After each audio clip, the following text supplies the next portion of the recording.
सस्वरूप नाम केवल मंजुना सद्गुरु प्रणाम परम गति वैराग्यम परम संतोषम परम धर्म प्रज्ञानांत निरंतरम सोयोगी नमो नमस्ते सस्वरूप केवल पद खंडाय नमस्ते नमस्कारम से गति ब्रह्मानंदम परम शुद्धम केवलम ज्ञान मूर्तिम गंधातीतम गगन सदृशम तत्मसादिलक्षम एकम नेतम अचलम सर्व साक्षीभूतम भावातीतम त्रिगुणै सद्गुरुतम नमामि चैतन्यम शासन व्योमातीतम निर्जनम बिंदु फलातीतम तस्मै गुणमय मंगलम गुरु शब्द रूप नाम प्रकाश मंगलम शब्दाधार शब्द निवास परम दयाल सतगुरु दयाल की अमृत में वाणी काना द्वारा पान करो।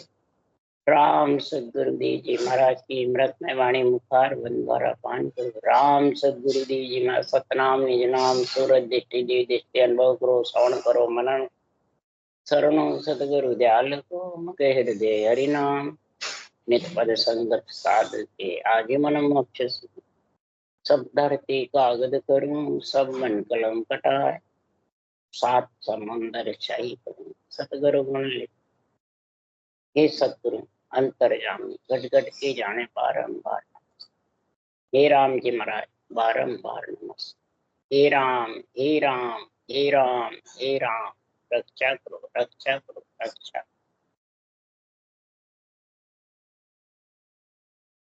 अथे भूर के ग्रंथ चल रहा है। सदगुरु फरमाते हैं ये परब्रह्म परमात्मा के राम नाम का जो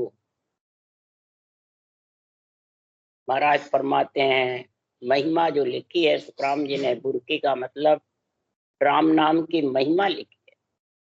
राम नाम का गुण पराक्रम बता रहे हैं। तो जिन्होंने ये राम नाम परमात्म ब्रह्म का नाम धारण किया है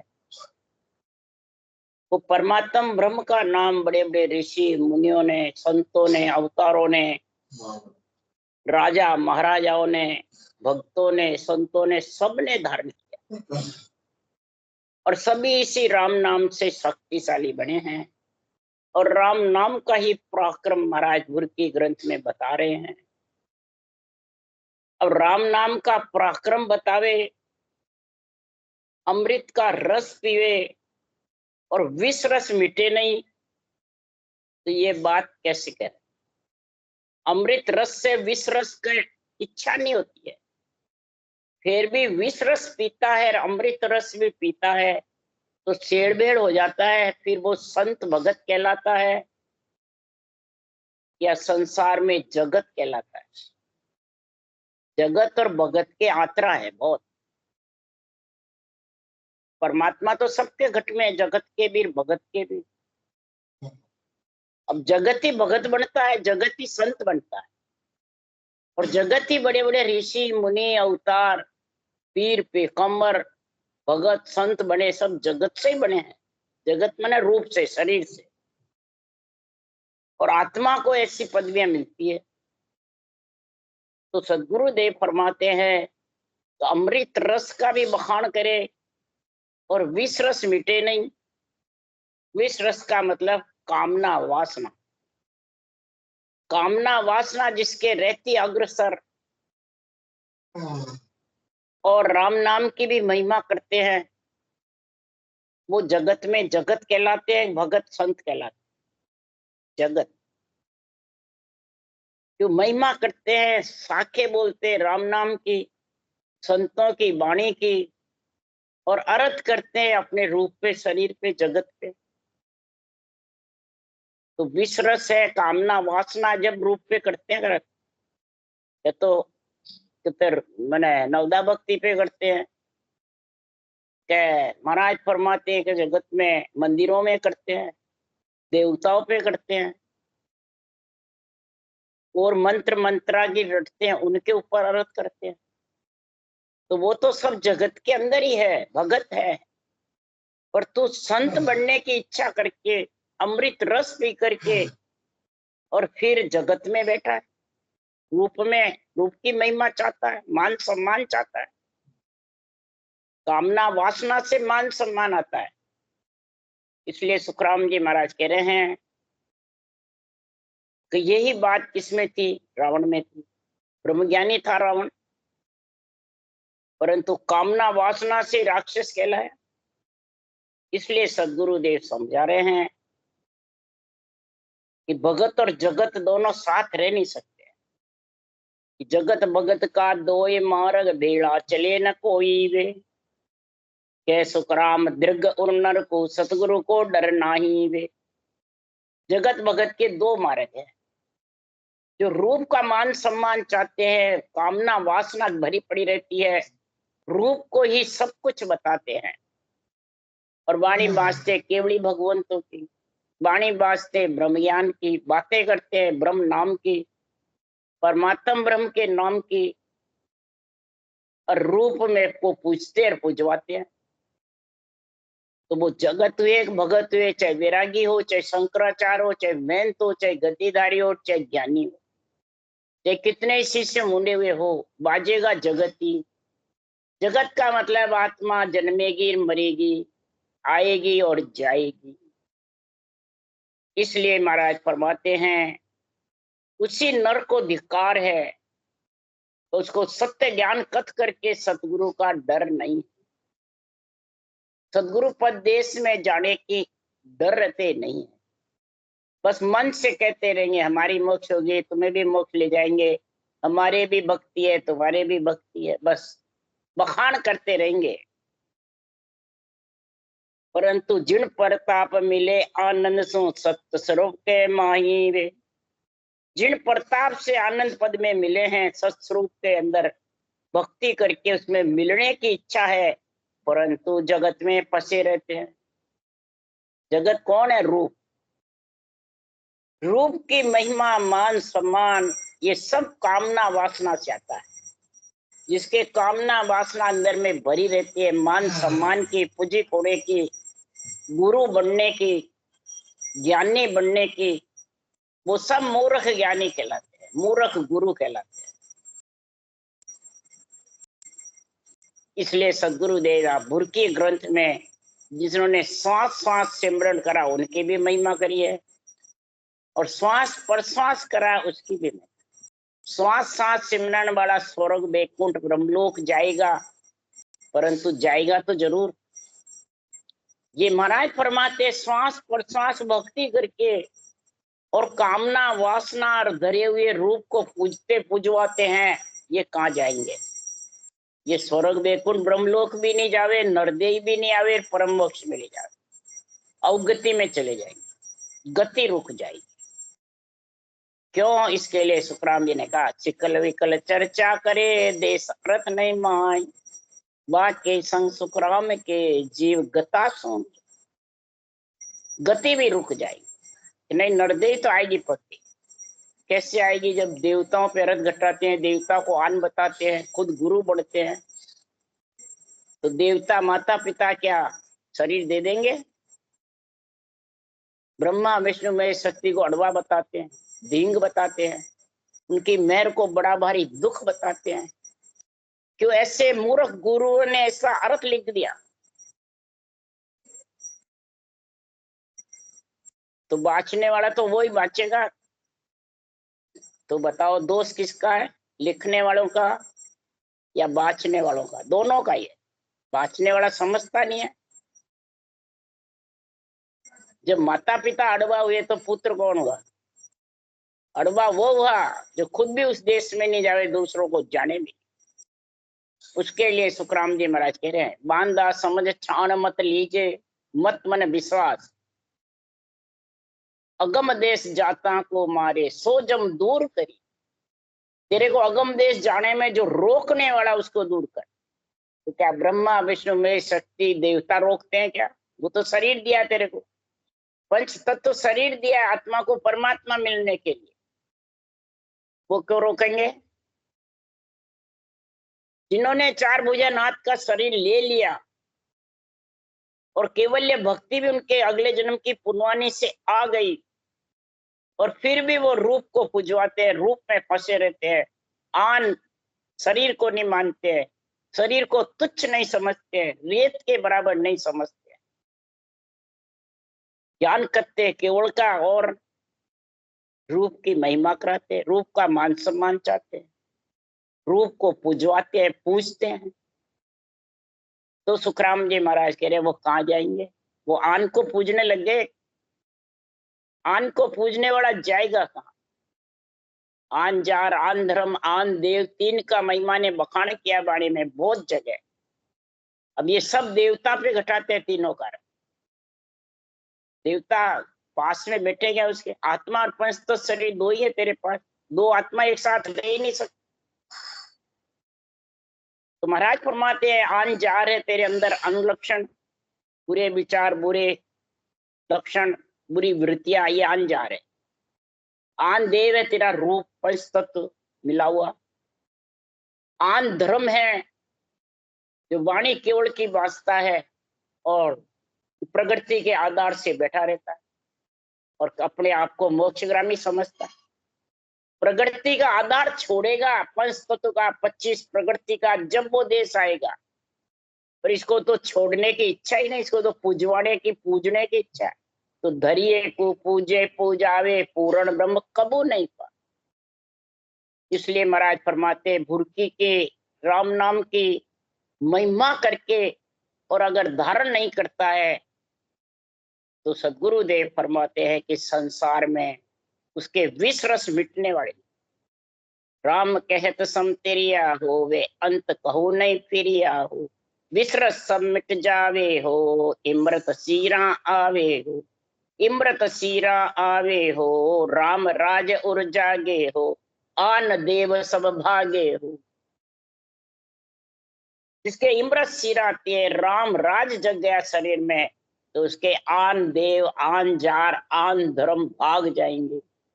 ये गट के अंदर है, ये बताए कि बाहर सब बाहर भगाते हैं। बाहर तो तेरे है ही नहीं, चिपके हुए भगे हुए, वो तो तेरे तेरे एक नेड़ा ही नहीं आवे।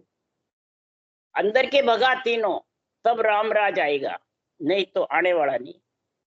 इसलिए सुखराम जी महाराज कह रहे हैं अगर तेरे तीनों साथ में है तो बोले कितनी तू महिमा कर, कितनी बाणी बात, बिन भक्ति ये करम रे उड़ उड़ लागे आय। जो शिष सोना खेत में मृग ट्योर चढ़ जाए। खेत तो सुना अंदर से, आन जार, आन देव, आन धर्म फंसे हुए हैं, तो मृग ढोर चरेंगे। खेत सुनना है, रखवाली कौन करेगा? रखवाली तो राम नाम है। महिमा करने से रखवाली थोड़ी होगी। रखवाली होगी जब सांसों सांस रटना करेगा जबरदस्त। पूरा कथने से रखवाली नहीं होती है। इसलिए सुन मन ज्ञान तो ये समझाऊं, राज ब्रह्म को भारी है। आन मिलो बे गादड़ माई, नहीं तर होए खवारी।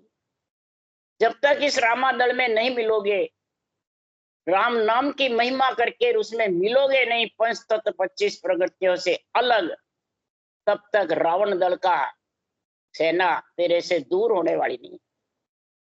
रावण दल की सेना क्या है? बुरे विचार, बुरे लक्षण, बुरी वृत्तियां, रूप में फंसना फसाना, रूप की महिमा करना कराना, रूप ही रूप के गुणवाद गाना, बस ये सब आन जार, आन देव, आन धर्म में फंसा। इसलिए सुखराम जी महाराज के निरपक ब्रह्म पखे बंद लोई, देख करे सो दानो। कै सुखराम मुख पर मीठो, कपटी नरक बखानो। निरपक है ब्रह्म, तो बिल्कुल अकेला है ब्रह्म का नाम, पर ब्रह्म परमात्मा का सब आत्मा के ऊपर है, उसको कहते हैं परमात्मा। और जो आत्मा के जितने भी नाम है महाराज फरमाते हैं वो आत्म ब्रह्म के नाम कहलाए, वो परमात्म ब्रह्म ने कहलाए। वो पदवियां जिसको ईश्वर की, करतार की, भगवान की, रामकृष्ण को पदवी दी है, तो बड़े बड़े राक्षसों को मार गिराया है, तब सृजनहार ने पदवी दी है उनको। ये तो पदवी है पर परमात्मा नहीं है। परमात्मा तो इनके ऊपर जो इनकी रचना खुद कर रहे रामकृष्ण, वो परमात्मा। मम देही मम आत्मा, मैं ही सृजनहार। मम ऊपर पर ब्रह्म है, जो कुछ तार न मार। कृष्ण भगवान ने भी कहा, सुखराम जी ने भी कहा, हमारे ऊपर पर ब्रह्म परमात्मा है, वो तारना मारना कुछ नहीं है, उसमें जाके मिल जाओ बस। पंच तत्व 25 प्रकृतियां, पांचों विषय ताप को छोड़ करके तभी तो आन देव, आन जार, आन धर्म से अलग होगा, नहीं तो होने वाला नहीं है। इसलिए सुखराम जी हम महिमा कर रहे हैं हुरकी के कि जिन्होंने श्वास श्वास सिमरन करा उनमें कैसा गुण हुआ, शरीर से अमर हो गए, स्वर्ग वैकुंठ में चले गए, मां पल्ले तक अमर रहेंगे। मारकंड मुनि महाप्रलय माया मना मिलासी, बेड़ पड़े जब सुमरे बुर के अमर भया अविनाशी। मारकंड मुनि हुए, पहले मन माया में लगे हुए थे। जब महाप्रलय के समय विपत्ति आ गई जबरदस्त, तो इस राम नाम भुरकी का सिमरन करा, अर्ज करा खूब जबरदस्त, और रटना करी, अमर अविनाशी हो गए। अगस्त मुनि इन भुरके सु खड़को भक्षण किया, भागो चोर शरण समुद्र के तीन चढ़ो भर पिया। अगस्त मुनि हुए इतने जबरदस्त त्रेता युग में, इस राम नाम की भुरकी से अगस्त मुनि ने राक्षसों को पकड़ा, खड़ का भक्षण करा, वो समुद्र के अंदर घुस गया। तो अगस्त मुनि ने 3 चढ़ू में समुद्र को पी लिया और उस राक्षस को खत्म करा, 3 चढ़ू में समुद्र को सुखायमान कर दिया। तो कबीर साहब ने कहा, गिरवरधारी कृष्ण जी द्रोणागिरी हनुमान, शेष फण सरणी सरा इनमें कुण भगवन। पाज बांध लंका गए सीता के भरतार, 3 घूट अगस्त जड़ पियो इनमें कुण करता। अब भगवंत की करतार की पदवी किसको है? अगस्त मुनि ने 3 चढ़ू में समुद्र को खायमान कर दिया। रामचंद्र भगवान ने राम नाम परमात्मा के, परब्रह्म परमात्मा के नाम को लिख करके समुद्र में पाज बांध दी। अब करतार कौन है? परमात्मा कौन है? परमात्मा का नाम ही तो सब काम करता है। रामचंद्र भगवान के भी परमात्मा का सृजनहार का नाम ही काम किया, अगस्त मुनि के भी वही नाम काम किया। मुने याज्ञवल के या भुरके भारद्वाज को भाकी, शिवरे भगत सुपेक्षण भाके भृगु बृहस्पति साकी। याज्ञवल मुनि हुए, उनके भी राम नाम की भुरकी थी, भारद्वाज को ये भुरकी बताई। त्रेता युग में कई ऋषि मुनि हुए जबरदस्त, उसी भगत सिमरी हुई, उसको भी ये भुरकी बताई। फिर सुतीक्षण जी को इस भुरकी का गुण मिला, भृगु जी बृहस्पति को भी इसकी साक्षी हुई राम नाम के, तब वो भगत संत मुनि ऋषि कहलाए। तो 14 मुनि भया चिरंजीव एताई भूप मन अंतर, भुरके जपे जके जन सिद्धे ऐसे वेद धनंतर। धनंतर वेद हुए, वो भी इस भुरकी के नाम से जबरदस्त हुए। इस भुरकी से 14 मुनि चिरंजीव हो गए, मनंतर राजा चिरंजीव हो गए कितने ही। इस भुरकी से जप कर करके और जनों को सिद्धि मिल गई, और धनंतर वेद भी ऐसी सिद्धि प्राप्त हुई कि सब प्रकार की जड़ी बूटियों का गुण। गोकर्ण ऋषि सुखजो भुरके द्वंद्वार को देने, अंश मंश पुरुष होता अगति सबके मुक्ति की नहीं। सुखदेव मुनि से महाराज फरमाते हैं, गोकर्ण ऋषि हुए, धुंध मार के घर में गोबर से पैदा हुए गोकर्ण ऋषि। जो भगत होते हैं उनके जन्मते ही भक्ति का गुण प्रकट हो जाता है, पीछे नहीं होता, जन्मते।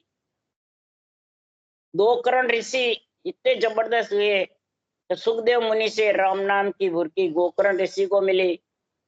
अब गोकर्ण ऋषि ने फिर महाराज फरमाते, धुंध मार जो उनके घर में भाई था, धुंध मार महाराज फरमाते हैं बुरे कर्म करता था, बहुत कर्म कमाए, अंश वंश को सबको लेकर के अगति में चला गया, गति रुक गई। तो गोकर्ण ऋषि ने इस भुरकी का गुण प्रकट करा। जब भी कहते हैं भाई गीता वाचो, गीता से मुक्ति हो जाएगी। गीता में क्या गुण है? ये नहीं कहा कृष्ण भगवान को मानो मुक्ति हो जाएगी, गीता वाचो। ब्रह्म ज्ञान की महिमा है, इस राम नाम की भुरकी की महिमा है गीता में। यही गीता का ज्ञान सुखराम जी कत रहे। साख गीता की भाकू, पूरे ग्रंथ में गीता की साख भाक रहा हूं। ये गढ़प्राण है पूरा, ब्रह्म ज्ञान की महिमा है इसमें, ब्रह्म के नाम की महिमा है। गीता का ब्रह्म ज्ञान का निर्णय महाराज बखान कर रहे हैं कि गीता से धुंध मार के और सारे अंश वंश की मुक्ति हो गई। ब्रह्म नाम से, ब्रह्म भक्ति से, गोकर्ण ऋषि के पास ब्रह्म नाम था, ब्रह्म भक्ति थी, सबकी मुक्ति हुई, मैंने सब स्वर्ग में भेज दिए। दया ऋषि मुनि पुंदुज पुत्री, राम नाम सत जाण्यो, तीन बेर कर सुपच कियो, सुचता को दोष बखाण्यो। दया मुनि वशिष्ठ जी के लड़के थे, उन्होंने राम नाम को इतना सच्चा माना।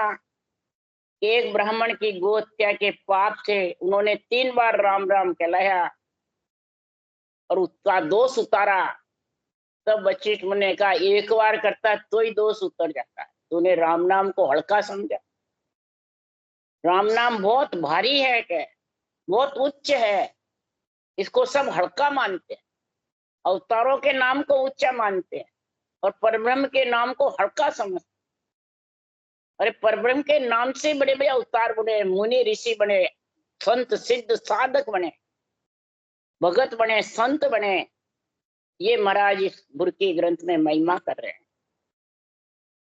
उसकी महिमा बता रहे हैं। कपिल मुनि करदम के ज्ञान दियो माता को, अष्टावक्र उदर में बैठा पुरुतर कियो पिता को।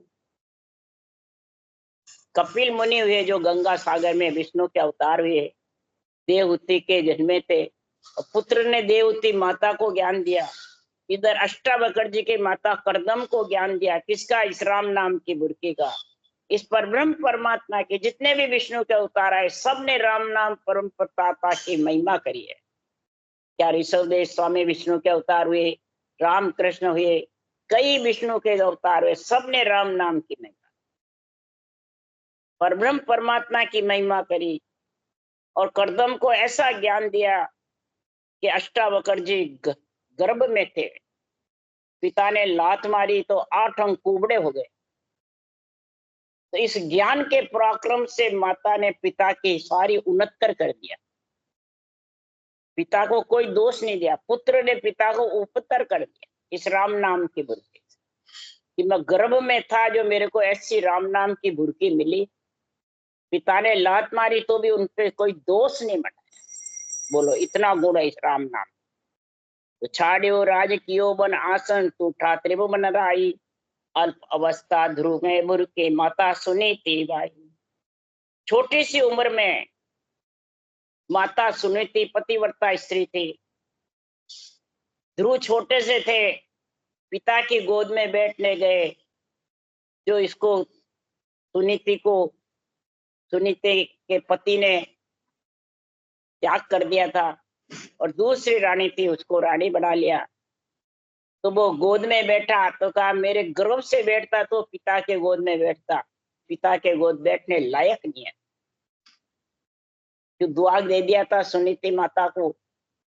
तो माता के पास आके ध्रुव रोया, तब सुनीता माता ने ज्ञान दिया, गोपीचंद माता ने भी पुत्र को ज्ञान दिया। इसी प्रकार महाराज परमात्मा 4 माताओं ने ज्ञान दिया पुत्र को, और कई पुत्रों ने माताओं को ज्ञान दिया। जैसे कपिल मुनि ने देवहूति माता को ज्ञान दिया, कई माताओं को पुत्रों ने ज्ञान दिया, और कई माताओं ने पुत्रों को ज्ञान दिया। किसका? इस राम नाम। तो सुनीति माता ने ध्रुव को कहा, त्रिभुवन पति के गोद में बैठ सच्चे पिता के। सच्चा पिता कौन है? परब्रह्म परमात्मा, उसकी गोद में बैठ। ये तो झूठे पिता है। उसी भगत वन में निकल गए। ध्रुव छोटी सी उम्र में निकल गए, 5-7 साल के थे। नारद मुनि रास्ते में मिले, ध्रुव कहाँ जा रहा है? तो पिता की गोद में बैठने। तो उसका ज्ञान तो होगा, जब जाए बैठेगा, कैसे बैठेगा? तो आपको भेजा है परमात्मा। ध्रुव ने क्या कहा? आपको भेजा है। तब नारद मुनि ने यही राम नाम की बुर्की ध्रुव में डाली और ध्रुव तपस्या को बैठ गया और त्रिभुवन पति राजी होकर के उसको राज दे दिया, कई वर्षों तक राज। तो पुत्र कलिंतर राजा हरिश्चंद्र संपत सर्व समर्पी, दिखो पड़ियो पण तजे न बुर्की, शंकर काशी थिरपी। महाराज परमात्मा रघुवंश में रामचंद्र जी के इसमें राजा हरिश्चंद्र हुए, सत्यवादी हुए, जबरदस्त। उनको जबरदस्त महाराज परमात्मा बुर्की की परीक्षा ली। किसने ली? विश्वामित्र जी ने। उनकी पत्नी और राज को छीन लिया, फिर पत्नी पुत्र को भी छीन लिया। इतनी कसौटी पड़ी, पर सत्यवादी राजा हरिश्चंद्र ने बुर्की को छोड़ा नहीं। यहाँ तो जरा सा कष्ट हुए अपन इसको छोड़ देते हैं, तो मेरे राम नाम रटना क्या काम के, मेरे को कष्ट कष्ट। हरिश्चंद्र राजा ने कितना ही कष्ट हुआ, कितनी उनकी परीक्षा ली, परंतु हरिश्चंद्र राजा ने कभी राम नाम को नहीं छोड़ा। राज संपत्ति, पुत्र पुत्री, स्त्री, सबको समर्पण कर दिया। दुख पड़ने में काशी में जाके भगवान शंकर के काशी में रहने लग गए, परंतु राम नाम की बुर्की नहीं छोड़ी। ऐसा पराक्रम सदगुरुदेव फरमाते हैं। जब इस बुर्की के नाम का जबरदस्त हुआ, तो सुखराम जी महाराज कह रहे हैं ये बुर्की इतनी जबरदस्त है कि संसार में सिवरण सांच भजन सो लागे। सिवरण और सांच और भजन करने में जो प्राणी लग जाता है, तो मन के बेग सब खोया वे। मन का जो बेग है ना सारा अंदर में, ये मन ही कुब्दे मचाता है। मन ही आन जार आन देव आन धर्म को थरपता है, और मन ही सब विचारों से ज्ञान को थरपता है। मन ही अर्थ करता है, और मन ही जगत में पूजित होता है। इसलिए सुखराम जी महाराज के जिसके घट में सिवरण का, संतों के ज्ञान का सांच आ जाता है, राम नाम का भजन बराबर लिवबल सिवरण करता है, तो सदगुरु देव फरमाते हैं ऐसा ब्रह्म ज्ञान उनके घट में आ जाता है कि मन का जो वेग है वो सब खत्म हो, उसकी जो चलने का है वो सब खत्म हो। कैसे होता है कि जब रटना करते हैं, सांस सांस जब रटना होती है, तो ये मन से, विचारों से, इंद्रियों से, श्वासा से अलग नियंचर प्रकट होता है। और वो नियंचर आत्मा ब्रह्म से, आत्म चेतन से ही जाना जाता है। वो मन विचारों से, श्वासा से नहीं जाना जाता। उसका आनंद उससे, आत्म चेतन से आता है, और आत्म चेतन ही उस दुन्यात्मक शब्द का आनंद लेता है। और जब उस दुन्यात्मक शब्द का आनंद लेता है, तो ये अणुभेद ज्ञान उसके हृदय में बैठ जाता है। ऐसा ब्रह्म ज्ञान घट में आ जाता है, तो उसको रचक सुख आने लग जाए। मन का जब वेग होता है, तो क्या सुखराम रचक सुख वहां है, ब्रह्म ज्ञान घट आया। ब्रह्म ज्ञान जब घट में आ जाता है, तो रचक दाब कर उस आत्मा को ऐसा सुख आता है अणुभेद ज्ञान का, और वो शब्द गणनाता दुन्यात्मक शब्द का और वर्णात्मक शब्द का। वर्णात्मक शब्द है, चारों वर्ण के साथ रटना होती है राम नाम, इसलिए इसको वर्णात्मक शब्द बोलते हैं। और दुन्यात्मक इस चारों वर्ण से अलग से आता है और अलग ही लेके जाता है। चारों वर्ण है, ब्राह्मण क्षत्रिय वैश्य शूद्र, चारों इसमें समाये हुए। और ये चारों वर्ण का बना हुआ शरीर इससे अलग से आता है और अलग ही लेके जाता है। इसको कहते हैं ब्रह्म ज्ञान घट आया रे। ये ब्रह्म ज्ञान जब घट में आ जाता है, तो सुखराम जी महाराज कह रहे हैं कि उसका सब वेग खत्म हो जाता है। इसका मन का ऐसा वेग खत्म हो जाता है कि संसार में कोई प्रकार की कलाएं, मायाएं, किसी प्रकार के जो बेरंग चमत्कार है, उसको एक भी पसंद नहीं। सब माया के लगने लगे, शरीर भी माया का लगने, मन विचार इच्छाएं ये सब उसकी धाप जाती है, धीरे स्थिर हो जाती है, धाप जाती है, तिरपत हो जाते हैं सारे। ऐसी ये भक्ति है केवल। ऐसी भक्ति का जब गुण प्रकट हो जाता है, तो रचक सुख उसके घट में आ जाता है, और ब्रह्म ज्ञान घट आया वे। ऐसा जब गुण आता है, तो सुखराम जी महाराज के संत तेज बरनो नहीं जाई, शब्द तेज जन माय समाई। संत का इतना तेज हो जाता है, उसका वर्णन नहीं होता। और शब्द तेज ऐसे समा जाता है घट में, ये हृदय सिद्धियां करामात करतूत बेरंग पर्चे ये एक कोस दूर रहते, नेड़े भी नहीं आते। कई जने परीक्षा करते हैं, ये भेजते हैं, कई ऐसी सिद्धि सिद्धि करने वाला भरमाते हैं, परीक्षा लेते हैं, परंतु वो दूर से ही चले जाए। कई इस पे महाराज फरमाते हैं बहुत मतलब भक्ति करने वाले के बहुत आती है। तो महाराज फरमाते हैं, संत तेज बर न्यो नहीं जावे, शब्द तेज जन्माए समावे। जैसे जो सूरज को तपसी होए, जाके निजर न झेले कोई। जैसे सूरज का तपसी होता है तो आंख में उसकी नजर इतना तेज आ जाता है कि कोई आंख से आंख मिला नहीं सकता है। इसी प्रकार ये ब्रह्म का तेज ऐसा आ जाता है कि महाराज फरमाते हैं, ये मुठ चलाने वाले, करामात करतो, सिद्धाई करने वाले, ये सब दूर भग जाते हैं, कोई नेड़े नहीं। ये महिमा करते हैं वाणी की, बातें करते हैं राम नाम की, और काम करते हैं ऐसे इधर मुठ चलाने का, जो मंत्र मंत्रादिक का, अंदर से ऐसे काम करते हैं ये जितने भी। तो ये सब रूप को पुजवाते हैं, जो रूप की महिमा कराते हैं, रूप में कई चमत्कार दिखाते रहते हैं। तो महाराज फरमाते कथा बांसते हैं संतों की वाणी की, और इधर रूप की महिमा करते हैं, रूप में सब चमत्कार बताते रहते हैं। जनता ढेड़ी हो जाती है और फिर वो जनता की हानि हो जाती है, 100 रुपए पूंजी ठग ले जाते हैं, वो जगत में अड़वा कहलाते हैं।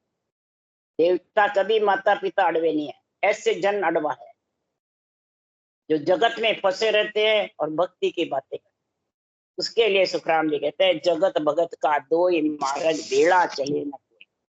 राम राम बोलो। राम सतगुरु देव जी महाराज ने धन्य, परम दयाल सतगुरु सुखराम जी महाराज ने धन्य, अनंत श्री सुख सम्राट सतगुरु सुखराम जी महाराज के ज्ञान सत्स्वरूप भगवान ने धन्य, केवड़ी भगवंता ने धन्य, जीवा तारण जहाज ने धन्य, मोक्ष के मालिका ने धन्य, अनंत कोट संता ने धन्य।